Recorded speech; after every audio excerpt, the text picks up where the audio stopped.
again, like we were saying before, you want this to be a nice, long, brick-shaped look. This should be a level plane here. Okay, so on the Airedale head, the important thing to remember, I remember when I was in school, you know, trying to distinguish between all the different head types on all your terriers and which ones have a fall and which ones have eyebrows, which ones have a goatee, which ones have a beard.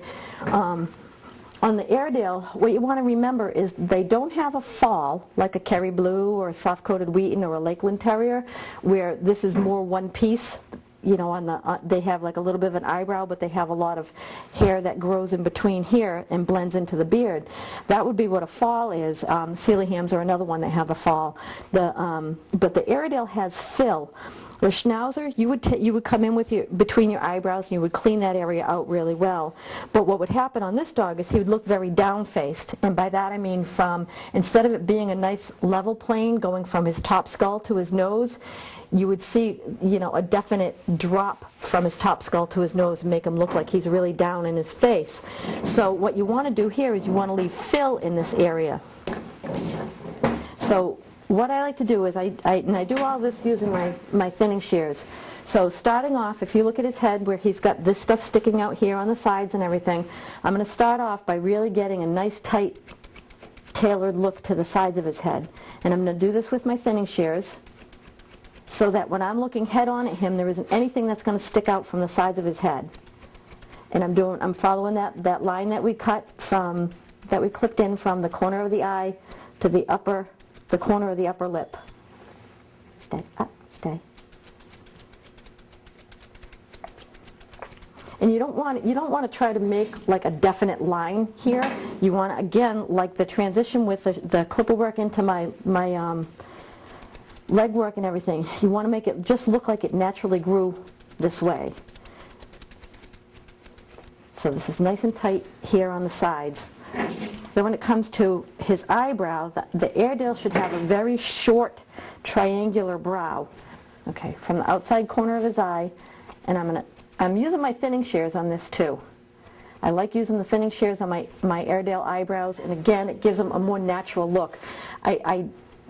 Technically this part, a lot of this part would be hand plucked, so I want to leave a very natural look there. So I find that if I use my thinning shears in that area instead of my straight shears, it looks better.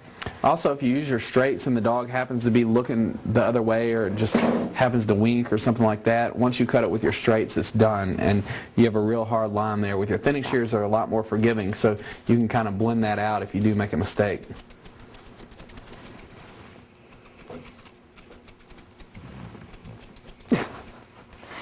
Okay, now what I want to do, because I want to distinguish a difference between the eyebrows. Okay, stop. He's got a very strong head and he's kind of pushing against me, so so that I can distinguish the difference between the eyebrows. What I like to do at this point, because right now it just looks like one piece, so what I like to do at this point is from the inside corner of his eye, using my fingers, I'll actually pluck a thin strip going up around his eyebrow. And what this is going to do is to just give some separation and definition to his eyebrows.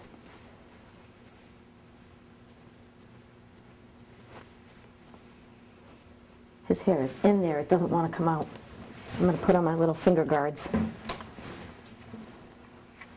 You think that looks fun? That's a good boy. All right, stay. Okay, so stop. Where do you get those? Is it a show dog? These I actually got from Frank Rowe. Frank Rowe and Sons at the shows. I mean, is that what they're for? Like bankers use them when they're counting money and stuff like that. And my nail lady uses them.